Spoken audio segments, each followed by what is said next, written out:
Muito bem, abençoados, que bom que estamos juntos de novo, um com o outro, nessa conexão e também, principalmente, conectados com Deus.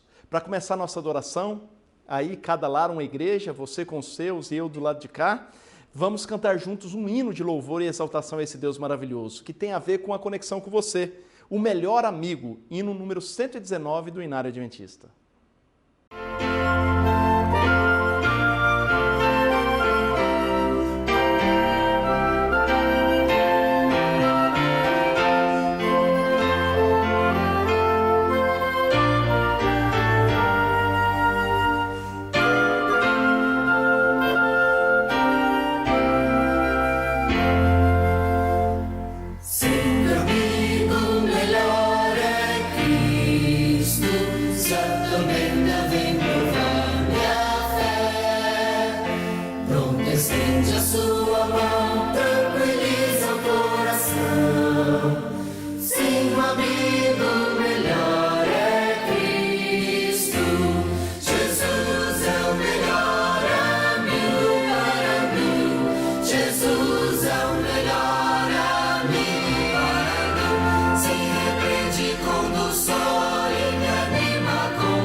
Nossas séries, as grandes orações da Bíblia, eu quero trazer um tema bem especial para você hoje, dentro dela, claro, dentro da Bíblia e as grandes orações, sobre a sua percepção e a minha da fusão que existe entre Deus e o adorador quando há uma conexão por devoção, por estudo da Bíblia, por uma vida de oração e conexão com Ele. Eu quero desafiar vocês. A Bíblia nos inspira muito, mas ela também nos ensina muito. Convido você a fazer uma imersão na Palavra de Deus a respeito das orações da Bíblia e o que ela nos ensina sobre o perdão, por exemplo. Você vai ficar admirado. Tanto sua vida devocional quanto a sua relação com os outros, com o próximo, vão mudar significativamente se você se concentrar nessa proposta. Moisés, liderando o povo de Deus no deserto, por exemplo, fez uma das orações mais fortes que eu já conheci. Êxodo 32, 32. Agora, pois, perdoa-lhe o pecado, ou se não, risca-me, peço-te, do livro que escreveste. Essa é uma das orações da Bíblia que mais mexem comigo. Eu não sei se mexe com você, eu não sei se você já leu na devida reflexão sobre isso. Porque às vezes a gente entende assim, ó, eu tenho que amar os outros, eu tenho que cuidar dos outros, porque Deus vai olhar para mim com alegria nessa postura e eu vou alegrá-lo e de repente também, como se eu estivesse ganhando um créditozinho para subir, né? Para a eternidade, para a glória, para a salvação, para as recompensas. Mas e quando você se depara com um personagem como Moisés, em que ele diz, olha, Senhor, esse povo tem que ir para o céu, perdoa a eles, ou então, eu não quero ir também, aí mexe, porque eu quero ir para o céu com os meus, com as pessoas que eu amo, com as pessoas que eu tenho contato, com as pessoas que eu ajudo, mas se eles não quiserem ir, eu quero ir mesmo assim. Agora Moisés não, ele teve uma postura diferente, eu só quero ir se eles forem também. E isso mexe muito. Numa leitura superficial, isso até parece um desaforo para com Deus da parte de Moisés, né? Parece que ele coloca Deus acima do próprio Deus. A relação dele com as pessoas parece que está colocada acima do próprio Deus, numa leitura superficial. Mas quando você se aprofunda, você percebe que não é isso. Tanto quanto você percebe na sequência a reação de Deus. Deus não fica contrariado e nem irritado com Moisés, ele se compraz, ele sente alegria com a postura de Moisés. Ele não se desagrada com essa oração, ele tem prazer nela, ele fica satisfeito. É como se Deus dissesse, agora sim, finalmente você entendeu o processo de salvação. E meu grau de comprometimento com o ser humano, você também está entrando nele. Agora estou ficando satisfeito com você, Moisés. Agora está valendo a pena. Moisés, pelo grau de intimidade que tinha com Deus na jornada, chegou a esse ponto entendendo o que Deus sentia por seu povo. O que Moisés sentia ali pelo povo era exatamente o que Deus sente. Por isso Deus teve prazer com essa posição de Moisés. Deus quer resgatar o ser humano, é tudo que ele quer, tudo que ele faz é em torno disso. Ele continua sendo Deus sem o ser humano. Se você pensar bem, é isso. Sem o ser humano, Deus continua sendo Deus, o céu continua sendo o céu, um lugar espetacular, as moradas do Altíssimo, um lugar extraordinário, sem o ser humano. E lá não vai ficar vazio não, porque lá tem milhões e milhões de anjos, sem o ser humano. Friamente, não faria nenhuma falta não levar seres humanos para habitar com ele. Friamente. O ponto em questão é que ele nos ama. Isso é que faz toda a diferença. Ele ama e por isso ele quer estar junto, porque quem ama quer estar junto. Por isso, ele em Jesus é Emanuel, Deus conosco. Jesus junto com a gente. E no Espírito Santo, Jesus é o Paracletos, aquele que é enviado para estar junto com ou estar junto de. Isso significa Paracletos, quando Jesus disse que estava enviando o Consolador, o Espírito Santo, o outro da mesma espécie que ele, na mesma pegada que ele. Deus sempre quis estar junto com o ser humano. Houve um tempo em que o ser humano também queria estar junto de Deus, quando tudo era perfeito, lá no Jardim do Éden. Amor correspondido. Não há delícia maior, inclusive para Deus. Porém, o pecado causou separação. A gente conhece a história. Não da parte de Deus. Não foi Deus que se separou do ser humano por causa do pecado. Foi o ser humano que se afastou de Deus por causa do pecado. Parece igual, mas é totalmente diferente. Deus descia sempre.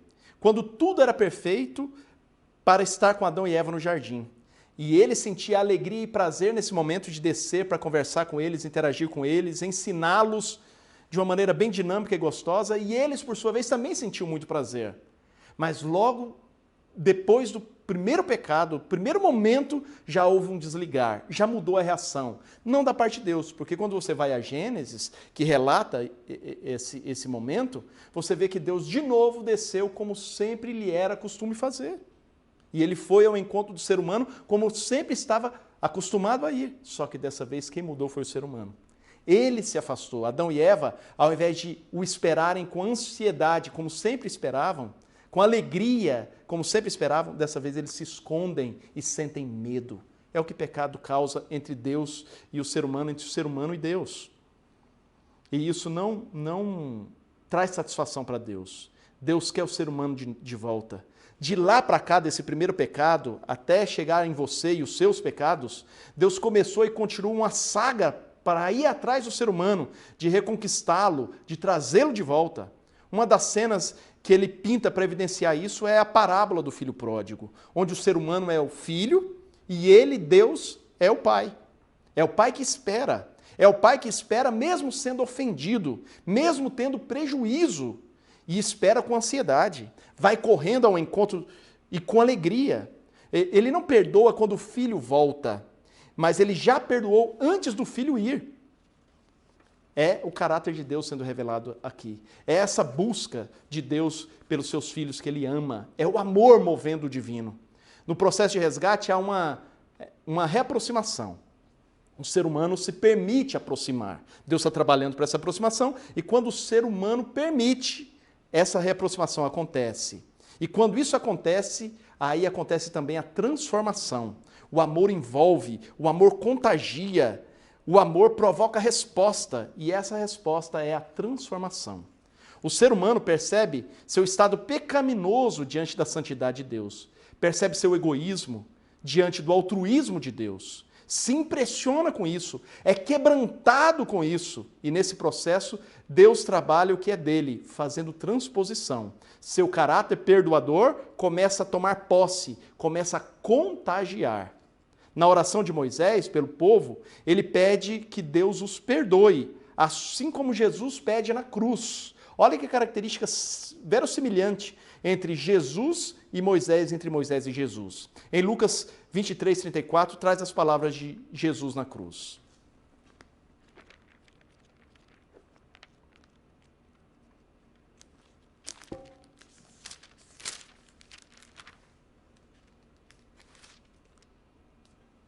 Contudo, Jesus dizia: Pai, perdoa-lhes, porque não sabem o que fazem. E assim continuaram. Olha que impressionante. Moisés pede numa oração tremenda a Deus que Deus perdoasse o povo. Jesus pede numa oração tremenda, num momento de extrema dificuldade pessoal, muita dor, agonizando na cruz do Calvário, para que Deus perdoe os seus filhos. Olha que semelhança entre Moisés e aquele com que ele se aproximou, Deus. Jó, outro herói da fé, que também teve uma intimidade muito parecida com a de Moisés, intercede também. E ele evidenciou isso, e quando praticou isso, ele mostrou que amadureceu no processo.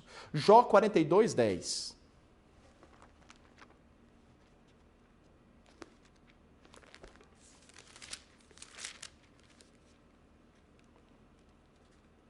Mudou o Senhor a sorte de Jó, quando esse orava pelos seus amigos, e o Senhor deu-lhe o dobro de tudo que antes possuíra. Quando os discípulos, aumentando o grau de intimidade com Jesus, admirando-o, vendo Deus nele, a luz de Deus irradiando dele, pediram para que ele os ensinasse a orar, e ele ensinou. E nessa oração, ele menciona as palavras de Mateus capítulo 6, verso 12. Perdoa-nos as dívidas, assim como nós perdoamos aos nossos devedores. Moisés já teve conversas assim com Deus antes, e ele foi evoluindo. Vamos para outra passagem, Números capítulo 14, versos 18 ao 20. O Senhor é longânimo e grande em misericórdia, que perdoa a iniquidade e a transgressão, que o culpado não tem por inocente, e visita a iniquidade dos pais sobre os filhos até a 3ª e 4ª geração. Perdoa, pois, a iniquidade desse povo, segundo a grandeza da tua misericórdia, e como também perdoaste a este povo, desde a terra do Egito até aqui. E disse o Senhor, conforme a tua palavra lhe perdoei. Deus responde, tá bom, você está pedindo para eu perdoar o povo? Está intercedendo pelo povo? Eu atendo, eu compartilho com você dessa, eu perdoo esse povo. E ainda há uma outra passagem, que Moisés também menciona, várias, mas eu selecionei essas. Êxodo agora, capítulo 34, versos 8 e 9. E Moisés apressou-se e inclinou a cabeça à terra e adorou e disse: Senhor, se agora tenho achado graça aos teus olhos, vá agora o Senhor no meio de nós, porque este povo é de dura cerviz, porém perdoa a nossa iniquidade e o nosso pecado, e toma-nos por tua herança. E a proposta da reflexão que eu faço com você agora é sobre isso. Perceba Moisés e Deus nessa relação. Moisés começa a sua jornada bem diferente do que é Deus. Mas à medida que ele se aproxima de Deus, tem intimidade com Deus, entende Deus, esmiuça o seu caráter, conversa com ele como quem conversa com um amigo, aliás, elegendo autenticamente como seu melhor amigo, ele começa a perceber Deus diferente. Percebendo Deus diferente, ele começa a perceber os outros diferente. Ele olha para os outros cada vez mais parecido como Deus olha. Ele julga os outros de uma maneira cada vez mais parecida como Jesus julga. Ele tem compaixão dos outros de uma maneira parecida como Deus tem compaixão dos outros. Ele quer subir para o céu, para a eternidade, para estar na presença de Deus, mas a ansiedade é tão grande de estar com Deus quanto é de levar os dele consigo. E aí há uma identificação. É onde eu estou provocando você a reflexão e sendo até ousado nesse paralelo, dizendo que há uma fusão entre o adorador e o Deus da adoração. Nas orações de Moisés, ele teve o rosto iluminado. Nas orações de Jesus, ele teve o rosto iluminado. Jesus foi visto por Moisés e saiu do monte com o rosto transfigurado, iluminado, brilhando, e as pessoas perceberam. Por ocasião da transfiguração do ministério de Jesus, quando ele chama 3 discípulos para perto dele para irem orar, e ali aparecem Moisés e Elias, isso relatado nos evangelhos, você vê que também Jesus tem o rosto transfigurado. Os discípulos, os que não estavam na presença, também percebem o rosto iluminado, também percebem o sobrenatural, como perceberam por ocasião de Moisés descendo da presença de Deus. Então há uma relação dinâmica aí. Lá atrás, Jesus desce e por descer tão próximo, Moisés aparece aos outros com o rosto iluminado.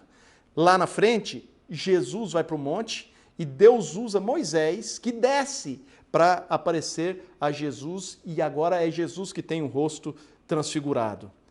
Jesus foi visto por Moisés, Moisés foi visto por Jesus.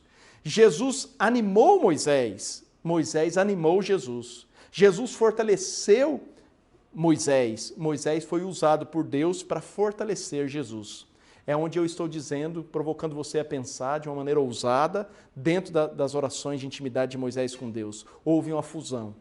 Eles ficaram tão parecidos, de tanto que Moisés admirou, de tanto que Moisés esmiuçou os detalhes de Deus, eles ficaram tão parecidos que ao perceber as atitudes de Moisés, você passa a perceber as atitudes que antes eram só de Deus, agora passam a ser dos dois. Há uma fusão. Eles estão juntos e misturados, tão misturados que não há como desassociar Moisés de Deus, Deus de Moisés. E o privilégio tremendo que Moisés teve é que quando Jesus precisou ser animado no ministério dele aqui na terra, ele, que foi anteriormente animado por Jesus, tem o privilégio de descer.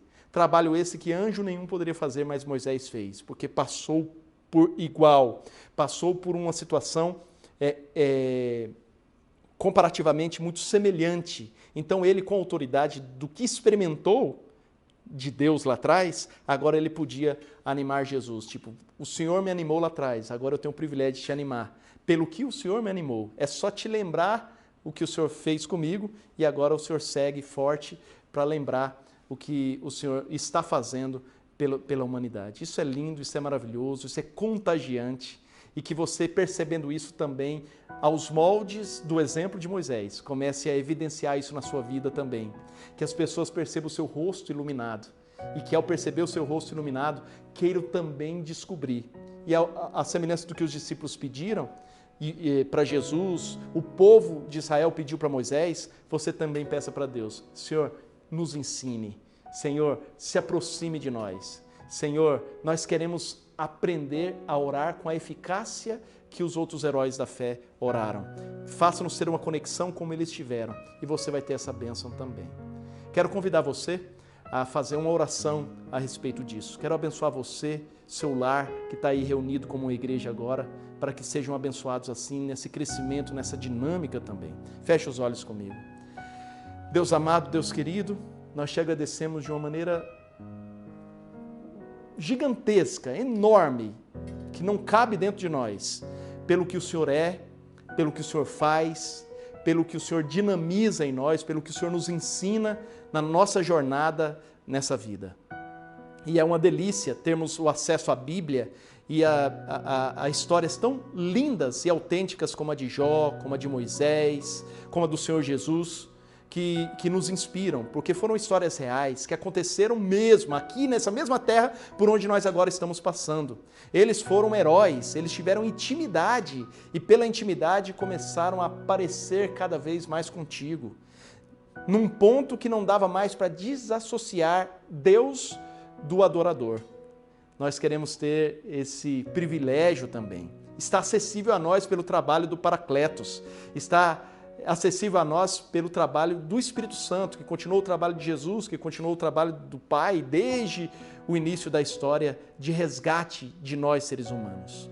Obrigado, Pai, por tornar isso acessível. Obrigado por estar junto de nós. E se nós permitirmos, vai cada vez mais acontecendo uma fusão entre nós e o Senhor. As pessoas vão perceber cada vez mais em nós, não mais nós, mas o Senhor pela aproximação, pela fusão. Isso é bênção, é motivo de louvarmos. Te agradecemos juntos para sempre, em nome de Jesus. Amém.